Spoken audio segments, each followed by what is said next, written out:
Glórias a Deus. É uma bênção essa igreja. Esses 2 anos de idade, né? De um ministério enorme, profundo, cheio da graça de Deus. E certamente de um ministério, de um trabalho que tem sido feito, que pode alcançar todos esses vizinhos, e que quem dera muito mais gente soubesse, tivesse visão do que Deus faz aqui, porque é um trabalho que pode ser feito aqui nessa casinha, nessa rua, como podia estar sendo feito lá no coração da Tijuca, não deveria nada para nenhum trabalho que Deus tem permitido que seja feito. Então, 2º ano, fincando as estacas da graça de Deus e prosperando. E eu queria que a gente pegasse a primeira carta de Paulo aos Tessalonicenses. E nós vamos ler juntos aqui o capítulo 2 todinho. Primeira carta de Paulo aos Tessalonicenses, capítulo 2. Versículo 1 até o último, que é o 20. Hoje tem projeção de versículo ou não? Tem? Porque aí,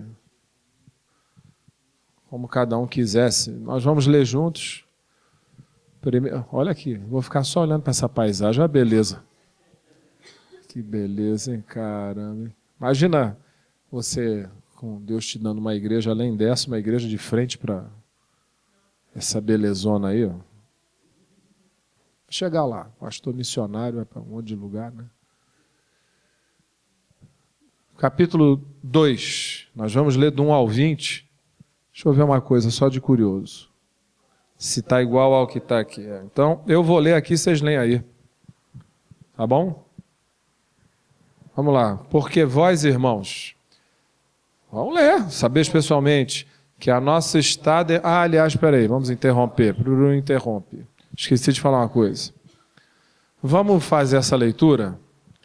Não vamos fazer muito apressado, não. Vamos fazer num ritmo normal. Mas eu quero que vocês leiam com aquela atenção em tudo que estiver lendo, as palavras todas. Só de ouvir. Então, vamos ler intercalado. Eu leio um, vocês leem outro, e vamos ouvir o que nós estamos lendo. E que diz, porque vós, irmãos, sabeis pessoalmente que a nossa estada entre vós não se tornou infrutífera.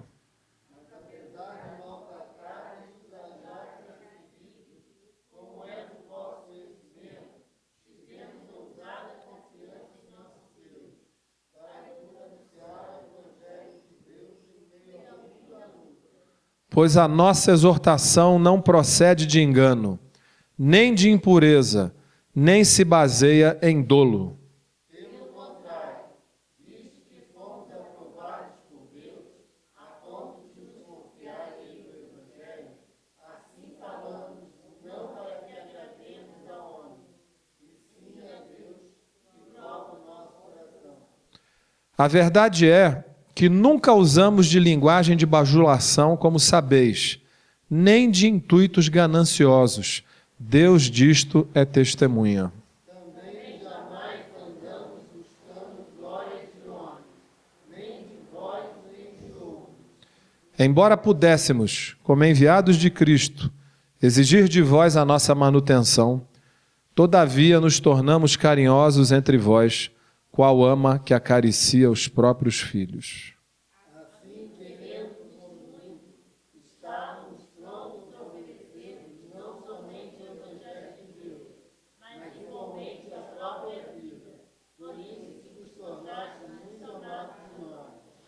Porque vos recordais, irmãos, do nosso labor e fadiga, e de como noite e dia labutando para não vivermos à custa de nenhum de vós, vos proclamamos o Evangelho de Deus.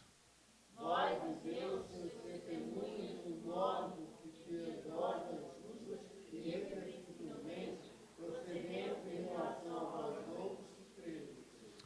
E sabeis ainda de que maneira, como pai a seus filhos, a cada um de vós, exortamos, consolamos e admoestamos para viverdes como algo digno de Deus, que nos chama para o seu reino e glória.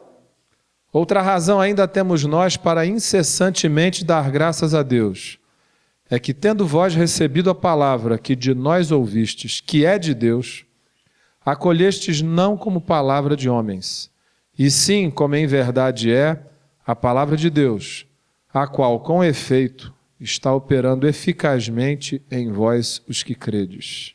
Tanto é assim, irmãos, que vos tornastes imitadores das igrejas de Deus, existentes também em Cristo Jesus, porque também padecestes a parte dos vossos patrícios, as mesmas coisas que por eles, por sua vez, sofreram dos seus.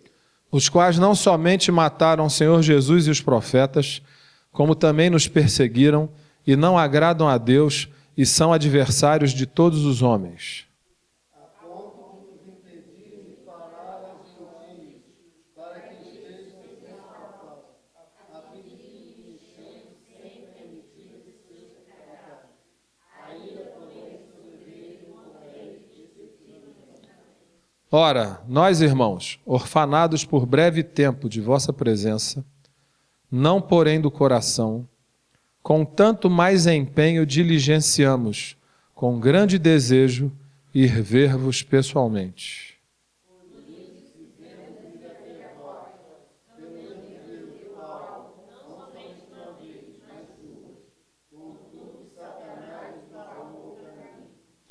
Pois quem é a nossa esperança, ou alegria, ou coroa, em que exultamos na presença de nosso Senhor Jesus em sua vinda? Não sois vós, agora todos. Sim, vós sois realmente a nossa glória e a nossa alegria. Amém. Meus irmãos, eu peguei esse texto, Deus me deu esse texto, e eu falei para a gente ir lendo devagar, pausadamente, prestando atenção, porque se a gente fez isso, se a gente prestar atenção, se o espírito de vocês está devidamente assentado e armado pela graça de Deus, para dar atenção ao que está sendo dito aqui, especialmente considerando esse momento em que nós estamos aqui juntos e o que nós estamos lembrando e comemorando, o tempo que Deus dá a esse trabalho, os 2 anos que Ele está fazendo. Nós lemos aqui um texto suficiente para que eu não precisasse falar mais nada.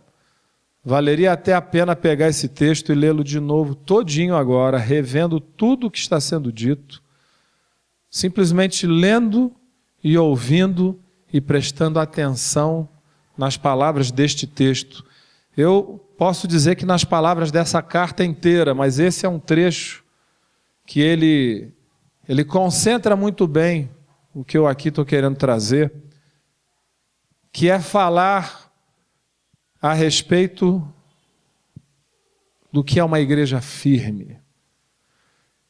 Se eu não me engano, quando esse trabalho fez 1 ano, ou foi por ali por volta de 1 ano, eu estive aqui também e eu preguei na carta dos Tessalonicenses, nessa mesma primeira. E no capítulo 1, onde a gente vê, logo na abertura, Paulo colocando algumas características sobre quem eram os Tessalonicenses, falando sobre quem era aquele povo, aquela igreja. E nesse primeiro capítulo, Paulo fala assim, logo no início, damos sempre graças a Deus por todos vós, e ele diz, recordando-nos diante do nosso Deus e Pai, da operosidade da vossa fé, da abnegação do vosso amor e da firmeza da vossa esperança em nosso Senhor Jesus, e assim ele vai falando, e em seguida ele menciona que os cristãos, seus irmãos ali de Tessalônica, haviam se tornado modelos para todos os cristãos ao redor e para todas as igrejas de Jesus, especialmente aquelas igrejas que ele, Paulo mesmo, havia sido instrumento de Deus para fundar. E a carta aos Tessalonicenses é a carta que fala assim, da igreja das igrejas. Eu penso que se eu estivesse já à frente de uma igreja, se eu fosse o pastor de alguma igreja, eu penso que para todos os pastores que existem no Brasil e no mundo, em qualquer época da história da igreja, todos os pastores, principalmente aqueles que têm realmente amor e muito cuidado com a igreja que Deus lhes confiou, especialmente aqueles que se desesperam, querendo ver o trabalho de Deus crescer, ser feito, dar frutos, ser firmado. Eu penso que todos os pastores que gemem, que se dão, que entregam a vida para a obra de Deus, deveriam ler essa primeira carta aos Tessalonicenses dia e noite, toda hora. Essa carta aqui, ela é assim, vamos dizer que é a receita, um manual quase, um alento. Ela é uma bibliazinha dentro da Bíblia de todos os ministros e líderes de igreja, porque é a carta que enuncia uma igreja quase que ideal. Eu posso talvez até dizer que a igreja modelo, talvez até uma igreja ideal dentro das nossas limitações, não é uma igreja perfeita, não falei isso, mas a igreja que todo pastor quer.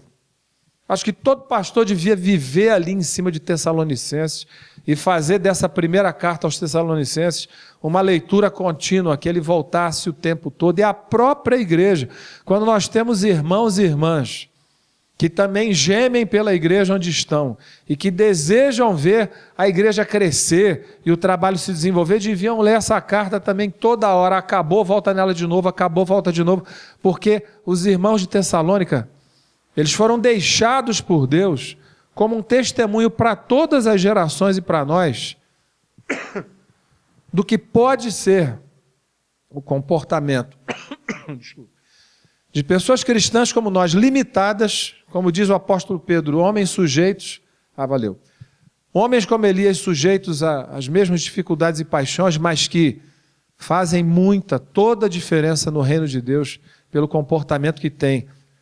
Os cristãos, nossos irmãos tessalonicenses, estão aqui porque foram deixados por Deus como aquele alívio no meio da tribulação, como aquela luz, aquele brilho, aquela grande alegria no meio de tantas dificuldades. Quando a gente lê as várias cartas às igrejas dos apóstolos no Novo Testamento, a gente vê que essas cartas têm diversas nuances, várias coisas estavam acontecendo, só que existem naturalmente que muitas dificuldades que são externadas em várias dessas cartas, muitas tribulações, muitas lutas que são mencionadas e são tratadas, mas no meio de toda essa dificuldade, essa primeira carta aos Tessalonicenses é sempre como uma luz que diz assim, mas há uma esperança, de que toda essa nossa esperança, de que tudo possa ser muito melhor, pode acontecer.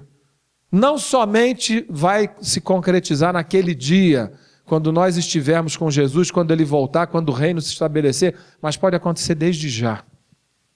A carta aos Tessalonicenses fala de um povo que conheceu Jesus de uma tal maneira e que amou Jesus de uma tal maneira que se comportou deixando a si mesmos como exemplo, sem terem planejado isso, a serem seguidos, talvez, de uma igreja muito próxima do que nós hoje chamamos de uma igreja ideal.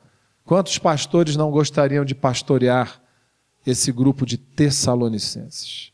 Se esse grupo pudesse ser ressuscitado e ser transplantado aqui para o Rio de Janeiro ou para qualquer lugar do mundo, e alguém dissesse, olha, eu vou botar você como pastor lá, eu acho que não teria um pastor normal que após pastorear essa igreja, saísse dizendo assim, o ministério é um fardo, que a gente às vezes pensa em largar, ao contrário.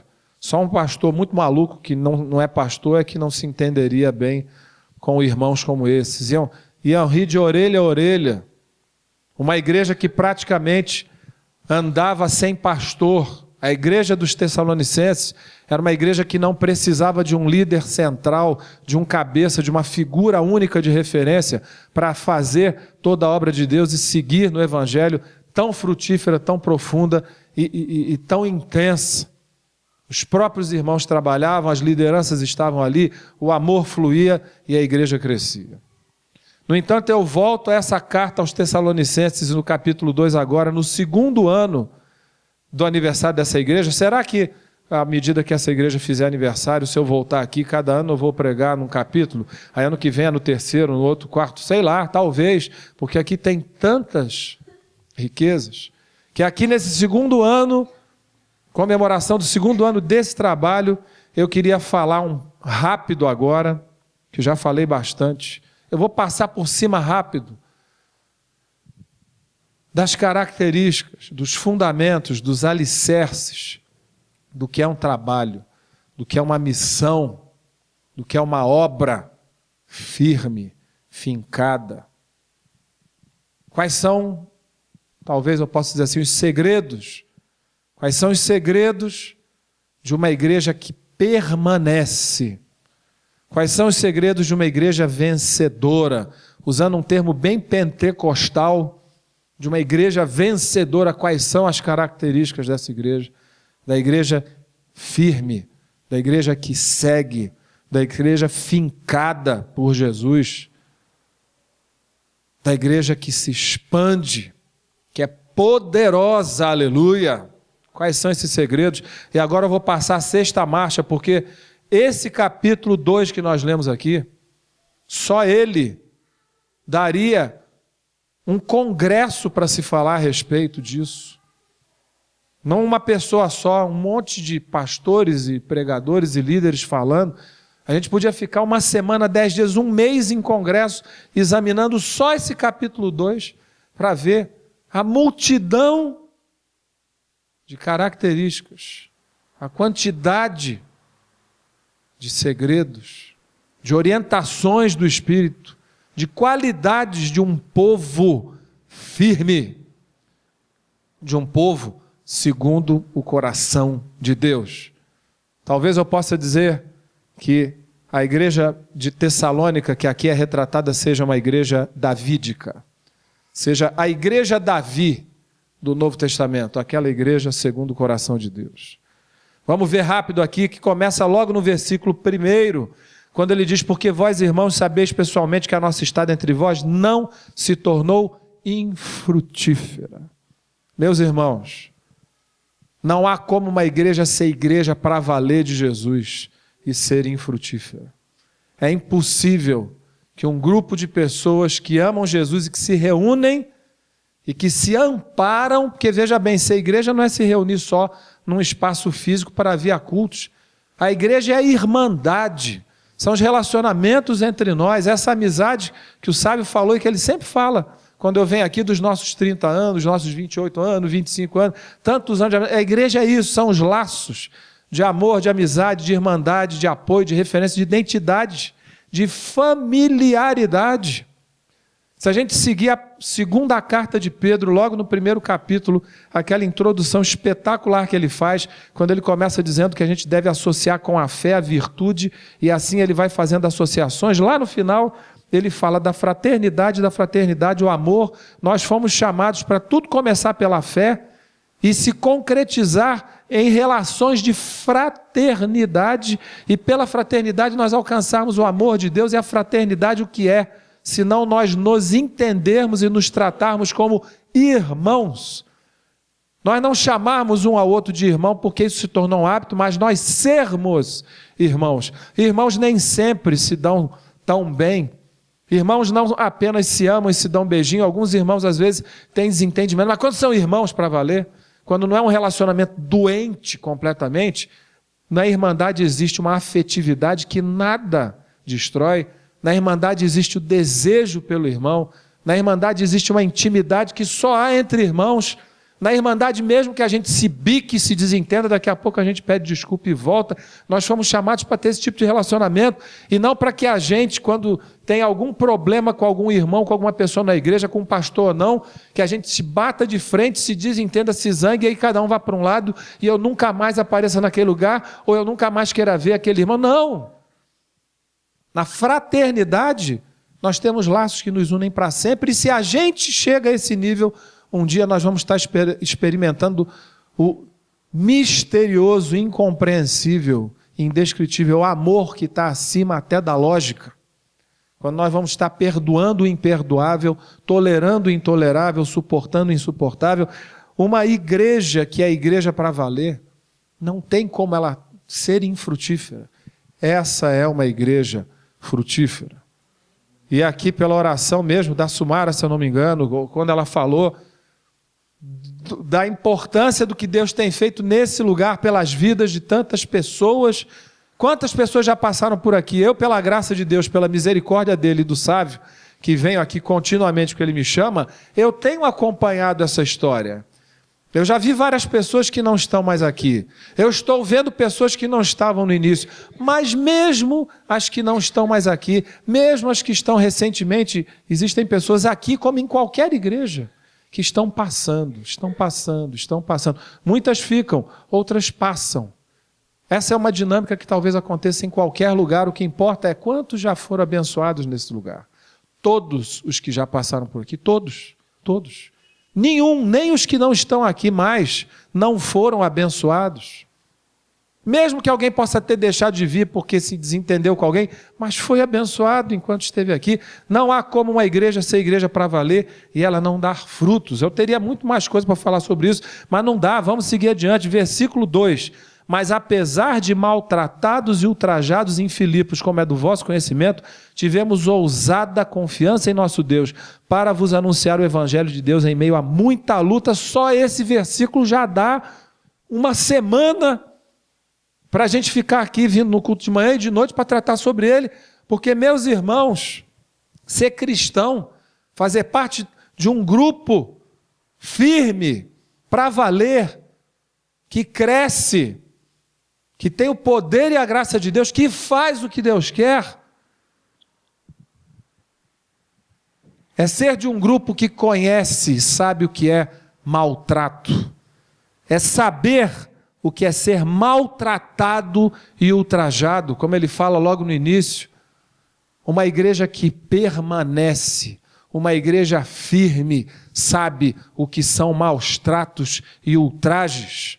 Líderes, principalmente, aqueles que são entendidos, considerados pela igreja como seus guias, que são postos por Deus ali para serem guias, são firmes, e vão se tornando cada vez mais inabaláveis no Senhor, quando eles sabem o que são maus tratos e ultraje. Nós não fomos chamados para viver o evangelho de rico. E quando eu falo evangelho de rico, não é o da prosperidade, não. Eu estou falando um outro, que nem o da prosperidade que é o evangelho do ricaço, que se assenta com todos os seus bens e o seu poder, e que diz assim: a vida é uma maravilha porque eu tenho tudo e o mal não me alcança porque eu tenho poder para evitar. Nós não fomos chamados para um evangelho desse. Esse evangelho não existe. E se em algum lugar existir uma igreja, um entendimento do evangelho desse, não é evangelho.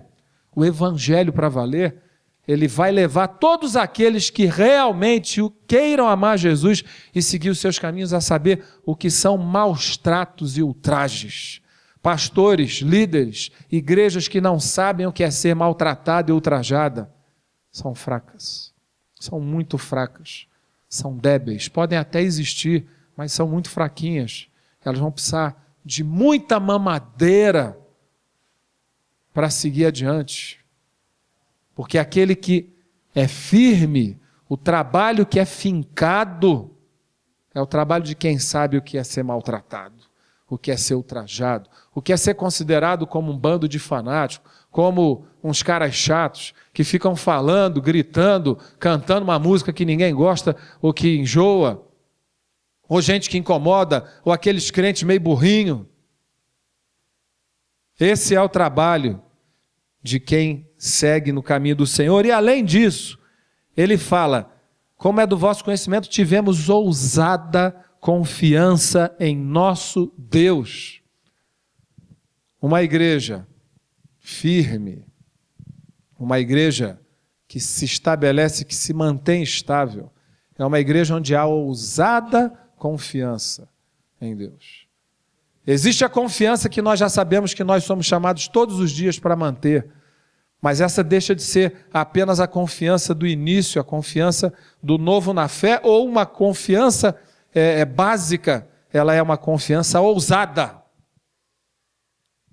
Se nós queremos que essa igreja, se os pastores dessa igreja, a liderança dessa igreja quer que esse trabalho cresça, esse trabalho vai crescer, vai continuar crescendo, onde houver, sempre que houver, quando houver, ousada confiança. Não somente houver confiança em Deus, mas houver ousadia, aquela confiança determinada, audaz, que como alguém orou aqui, eu acho que foi a própria Sumara também, não se intimida pelos homens, não se intimida por causa do que os homens são capazes de fazer, mas prega com alegria, com o coração aberto, porque não pode conter a grandeza do que é o Evangelho, que é a sua graça. E ele segue adiante dizendo, para vos anunciar o Evangelho de Deus em meio a muita luta. Isso é uma característica do ministério firmado, do ministério que tem tudo para continuar crescendo a despeito de qualquer barreira. É aquele que cresce em meio a muita luta. Se faltam as lutas, meus irmãos, das duas uma. Ou já estamos no reino de Deus, aliás, das três uma. Ou já estamos no reino de Deus. Nós não estamos mais aqui, nós já subimos para a glória, ou Jesus já voltou. Ou então Jesus resolveu dar uma paz muito especial para aquele grupo, talvez por um pequeno tempo, por algum tempo, para dar um alívio às pessoas, ou então não é na igreja de Deus que nós estamos, porque se nós estivermos na igreja de Deus, o que é normal para que a gente cresça no dia a dia é que o ministério saiba o que é enfrentar muita luta. Quais são os ministérios que crescem? Quais são as características das igrejas que realmente estão firmadas para valer? Elas sabem o que é enfrentar muita dificuldade. Servir ao Senhor não é servir como se a gente estivesse na beira da praia, como eu falei agora, com tudo na nossa mão, é só apertar o botãozinho do controle remoto que acontece. Isso não é Dini, é um gênio, não é a feiticeira, é o poder do Deus, que sendo maior do que todas as coisas, se tornou um simples homem e foi reconhecido como homem e levado à morte de cruz para nos salvar. Nós somos chamados a esse ministério. E aí, nós vamos continuar, mas eu vou ter que resumir, porque é coisa demais, como eu falei. No versículo 3, aí a gente começa. Pois a nossa exortação não procede de engano, nem de impureza, nem se baseia em dolo. Uma igreja firme é uma igreja que tem que ter esses pilares. A sua exortação não pode proceder de engano, nem de impureza, nem de dolo, nem de mentira. Nenhum ministério de Deus sobrevive para valer e resiste ao mundo, às oposições do diabo, dos espíritos e da maldade humana e do próprio pecado de cada um, se ali houver espaço para que a impureza, a indignidade, tudo aquilo que é contrário à santidade e à graça de Deus, o engano, a mentira, possam correr como uma coisa normal. Se existirem igrejas onde a mentira, os deslizes na pureza do Evangelho, na santidade, na graça e na verdade estiverem bem abertos, esse é um lugar escorregadio, esse trabalho não vai sobreviver. Ele não vai sobreviver porque Deus não abençoa essas coisas. E o próprio fogo das lutas do dia a dia consome. Mas, versículo 4, pelo contrário, visto que fomos aprovados por Deus a ponto de nos confiar a Ele o Evangelho, Assim falamos não para que agrademos a homens, e sim a Deus que prova o nosso coração. E aqui do versículo 4 em diante a coisa começa a ficar complicada mais ainda. Aí começa a ficar bom, e aí começa a ficar complicado para o homem e para a mulher de Deus, principalmente quando a igreja quer para valer. Para os que estão na liderança, mas para a igreja que abraça o trabalho, porque ele diz assim: visto que fomos aprovados por Deus a ponto de nos confiar ele o evangelho. Que responsabilidade, que capacidade de um homem como Paulo dizer que ele foi aprovado por Deus ao ponto de Deus confiar o evangelho a ele. Quantos de nós pode dizer isso hoje? Eu fui aprovado por Deus a ponto de Deus confiar a mim a pregação do evangelho. Isso não significa que eu ou você sejamos pastores, não. Você pode pensar nessas palavras lá no seu trabalho, lá na sua escola, como dona de casa, nos seus afazeres do dia a dia, poder pensar assim: o Senhor me aprovou a ponto de confiar a mim que eu pregue o evangelho dele. Quantos de nós pode dizer isso? Só que ele aí diz assim: assim falamos, versículo 4, não para que agrademos a homens, e sim a Deus que prova o nosso coração. E olha o que ele fala no versículo 5, a verdade é que nunca usamos de linguagem de bajulação, como sabeis, nem de intuitos gananciosos. Deus disto é testemunha. Versículo 6, também jamais andamos buscando glória de homens, nem de vós, nem de outros. Esses 3 versículos, meus irmãos, aqui a coisa começa a pegar, porque eu pergunto, não para que assim falamos, não para que agrademos a homens, e sim a Deus que prova os nossos corações. Quantos de nós vivemos realmente firmados nessa convicção, nessa certeza, nessa determinação? Eu prego o evangelho e eu falo e vivo o evangelho não para agradar homens. Eu não bajulo. Eu não fico usando bajulação para conseguir favores. Eu quero agradar a Deus. Eu não estou procurando favor nem de vós, nem de nenhum outro. O evangelho que uma igreja, a igreja que fica, que se firma, que é fincada e que nada derruba, prega. É o evangelho que a igreja prega e diz assim: eu prego e eu não estou preocupada como igreja em agradar a homens. Eu desejo sim que muitos homens venham para a nossa comunhão, para conhecer a luz que nós conhecemos. Nós amamos os homens e nós queremos chamar os homens para virem, homens, mulheres, toda a humanidade, para virem para essa comunhão. Mas a palavra que nós pregamos não é a palavra politicamente correta. Não existe isso na igreja que permanece. Na igreja que é igual ao Monte Sião, firme, que não se abala para sempre, porque Deus ali escolheu a sua morada. É uma igreja que fala para agradar a Deus, que não usa de estratégias malandras ou de estratégias com algum tipo de esperteza própria da inteligência desse mundo para conquistar, em tese, pessoas ou adeptos. Não, é uma igreja que fala sem buscar agradar a homens e a aprovação de homens, mas sim a Deus. É uma igreja que não fica bajulando os demais e, ao mesmo tempo, é uma igreja que tem intuitos puros, santos, não são intuitos gananciosos.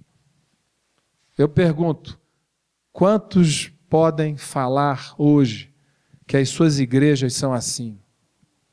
Nós pregamos para agradar a Deus.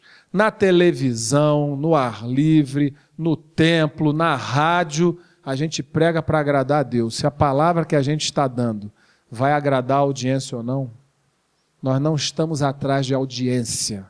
Nós estamos atrás de canais que nos permitam pregar a palavra de Deus. Mas quando a gente abrir a boca, a gente vai pregar o que agrada a Deus.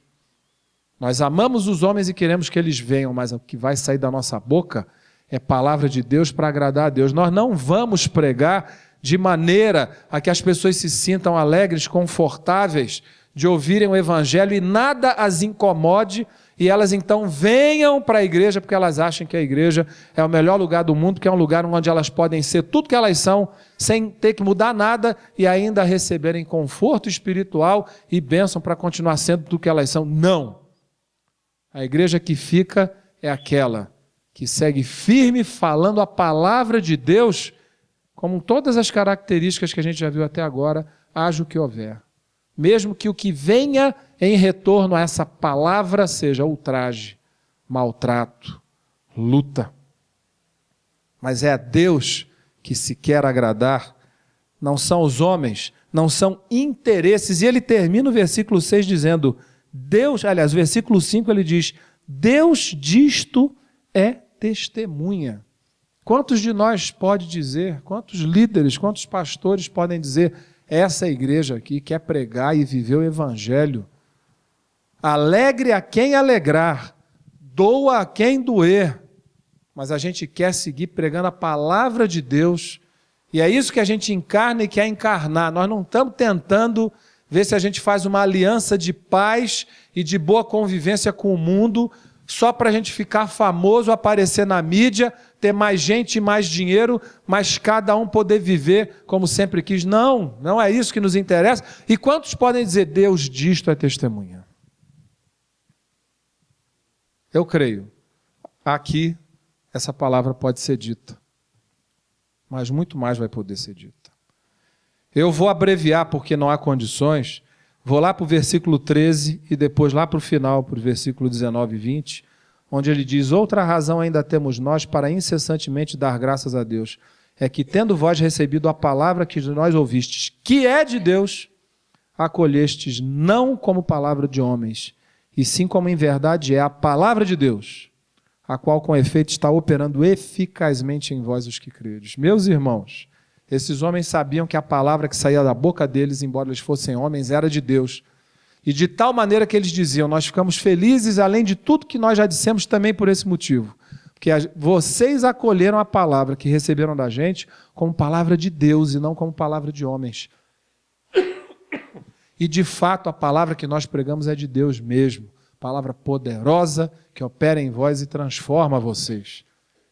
Eu pergunto, quantos lugares cristãos estão pregando a palavra de Deus mesmo? O quanto a palavra que está sendo pregada todos os dias e noites em tantos e tantos lugares é de Deus. O quanto ela não é de homens, ou o quanto ela já se tornou palavras de homens. Quantas pregações existem por aí, palavras, evangelhos entre aspas, porque ali já não é mais a palavra de Deus. Ali já são discursos meramente de interesses humanos, de ganâncias humanas, de intenções humanas, de ignorância humana, e que de Deus não tem mais nada. A igreja que fica é a que prega a palavra de Deus. A que não prega, ela pode até crescer assim, exponencialmente, e num tempo recorde, vai cair, infelizmente, talvez da mesma forma e num tempo mais recorde. Eu não estou aqui para amaldiçoar nenhuma igreja, não. Porque se é igreja, Deus está ali, de alguma forma sustentando e querendo manter. Mas aqueles que se chamando de igreja ou propagando a palavra de Deus, se utilizando do nome do Senhor, assim o fazem, sem de fato estarem pregando a palavra de Deus, mas já misturaram tudo que é humano, instável e podre ali no meio, não vai resistir, meus irmãos, porque Deus não está naquilo. E por fim, o que importa é, toda igreja que quer ser igreja para valer, ela quer ser igreja para quê? Ela quer ser igreja por quê? O que nos faz ser igreja? Aí a gente vê lá no versículo 19, quando ele diz, pois quem é a nossa esperança? Ou alegria? Ou coroa em que exultamos na presença de nosso Senhor Jesus em sua vinda? Não sois vós? Sim, vós sois realmente a nossa glória e a nossa alegria. O ser igreja, meu irmão, não é ser clube, não é montar uma empresa ou um negócio legal rentável e muito dinâmico e interessante para a gente ter com o que passar o dia a dia, para ser um passatempo para a nossa vida. Ser igreja é viver para a esperança. Ser igreja é viver com esse sentimento de que nós somos a nossa alegria, que Jesus nos deu. É que a nossa alegria diante do Senhor, é o que ele fala ali. Quem é a nossa alegria diante de Jesus na sua vinda? Porque aí quando Jesus vier, nós vamos nos alegrar nele. Por ele primeiramente, sem dúvida alguma. Por ele ter nos salvado, em segundo lugar, sem dúvida alguma. Mas em terceiro lugar, é pela comunhão que ele nos deu. É pelo relacionamento, os relacionamentos que ele criou entre nós. Pelo amor que nós conseguimos conquistar uns com os outros.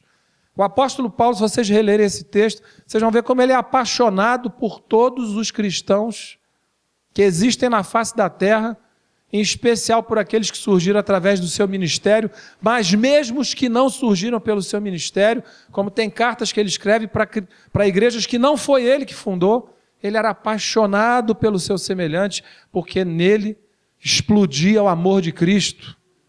Esse é o segredo, o objetivo maior da igreja firme, da igreja que permanece, da igreja que não é um sopro, do ministério que vai fazendo aniversário de 1 ano, 2, 3, 5, 50, 200, e que aí quando nós todos já tivermos ido para Jesus, os nossos filhos e netos vão continuar, porque o segredo maior é que tudo isso nós vivemos e fazemos por amor a Cristo, pelo amor dele explodindo em nós, pelos nossos semelhantes, porque o que nos dá alegria, esperança e exultação não é eu ser um pastor famoso, não é eu ter conseguido me realizar profissionalmente, materialmente ou socialmente como um líder de um trabalho, não é ter sentido para a minha vida eu ter alguma coisa de bom para fazer além de trabalhar fora, mas o que dá sentido é esse congraçamento,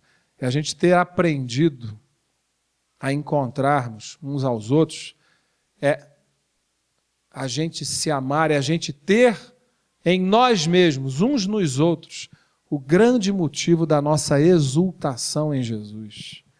Nós exultamos, nos alegramos, é o motivo da nossa glória, que com todo aquele ultraje, aqueles maus tratos, a ousadia da fé, mantendo a pureza, enfrentando as muitas lutas, que tudo isso, pregando só a palavra de Deus, se medindo, tomando cuidado com os caminhos, que tudo isso tenha sido feito pela alegria de podermos ser irmãos e convivermos e termos uns aos outros como a maior herança que Jesus nos deu abaixo dele. Nossa maior herança afora Deus somos nós, uns para os outros. Que Deus estabeleça esses e tantos outros segredos que não foi possível falar aqui, nesse trabalho. E por gerações a fio, para que os nossos filhos, netos, bisnetos, e daqueles que ainda vão chegar, dos que já estiveram, possam usufruir disso. E um dia, quem sabe, daqui a muitos anos, alguém possa estar pregando aqui na frente, lembrando dos seus avós e bisavós e trisavós que estiveram primeiramente nessa construção. Vamos orar? Senhor, obrigado pela sua graça e misericórdia, pelos 2 anos desse lugar.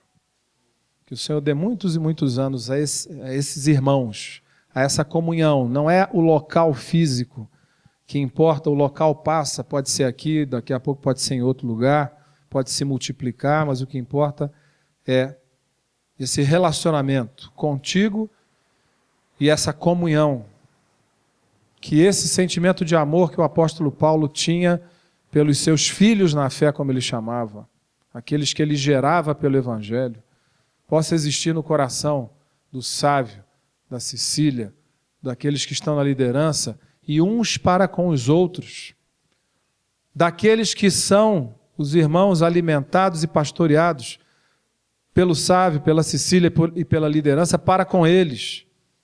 A alegria de estarem juntos, de estarmos juntos. Que a gente possa ir aprendendo com o tempo a nos tratarmos como irmãos e a termos compaixão do outro, como se fosse um irmão de carne, como se fosse, quem sabe, até um filho, uma mãe, um pai, um esposo, um marido. Que a gente aprenda a se compadecer mutuamente uns dos outros e nós sermos o motivo da nossa exaltação, da nossa exultação, do nosso júbilo, da nossa alegria e da nossa glória, que o motivo de tudo isso em nós, sejamos nós estarmos juntos, salvos, sanados, sarados pelo sangue de Jesus e diante de Ti, naquele dia, a gente se apresentar juntos, limpos e salvos. Que assim seja com o Sávio, com a Cecília, sua família, com a Daniela, com a Carol, com o Lucas, com o Bruno, com o Daniel, com todos, o Marcelo, com todos os que estão aqui, em nome de Jesus e com os que vão vir, e que sigam nessa perseverança, para que seja mais uma igreja que o Senhor tem erguido para seguir os passos da igreja de Tessalônica e das igrejas que também eu sei que estão multiplicadas em enorme quantidade por aí, que seguem os teus passos, para podermos escapar dos desvios dessa época, para que a gente não se desvie do verdadeiro evangelho, para que a gente siga firme no evangelho que é o mesmo hoje, ontem e o será para sempre. Livra-nos de todo pecado e nos torna capazes de assim ser. Em nome de Jesus. Amém.